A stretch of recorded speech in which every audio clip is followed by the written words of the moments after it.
भागलपुर गेलियो ना बेटी जुआबा खेले भागलपुर गेलियो ना बेटी जुआबा में तो रे हम हारी गेलियो ना बेटी जुआबा में तो रे हम हारी गेलियो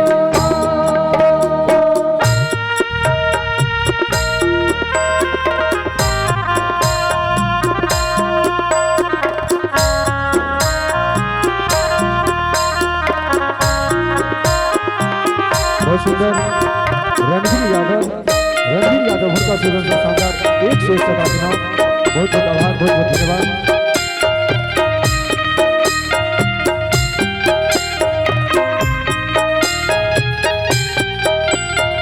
तब जाके देखियो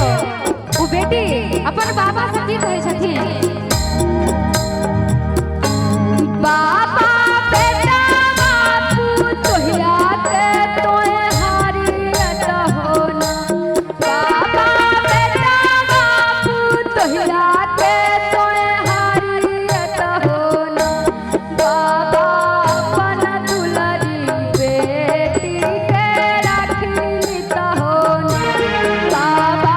अपन दुलरी बेटी के राखित हो ना। बेटी बेटा बा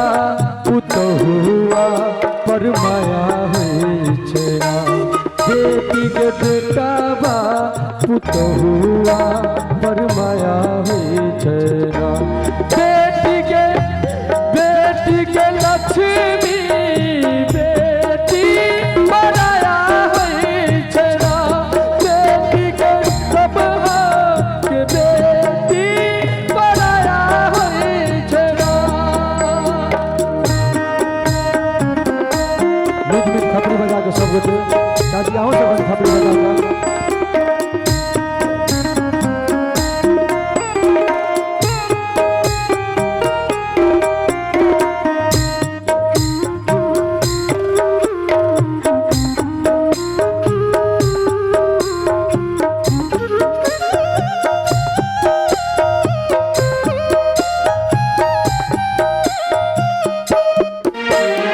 और चाहब की लड़की के भैया जी अच्छा छथिन उपस्थित, लड़की के भैया जी लड़की के भाई हमर आवाज सुनत है तो अपने आवे कष्ट करियो। जी बिल्कुल, और कहबे लड़की के भाई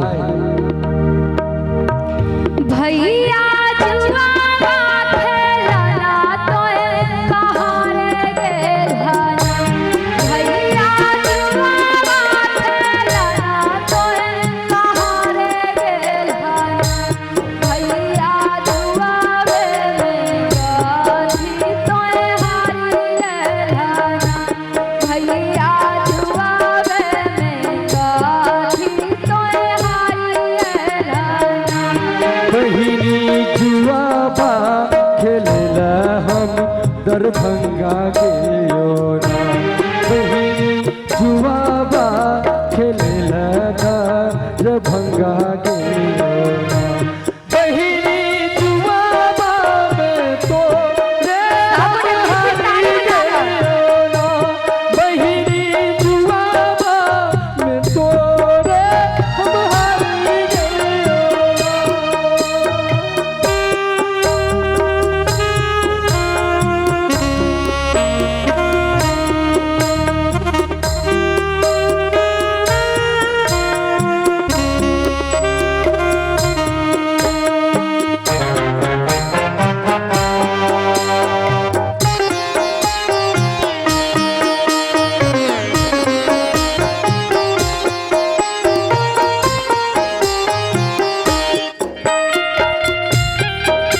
बछरुआ पर माया होइ छै बहिनी गैया बछरुआ पर माया होइ छै बहिनी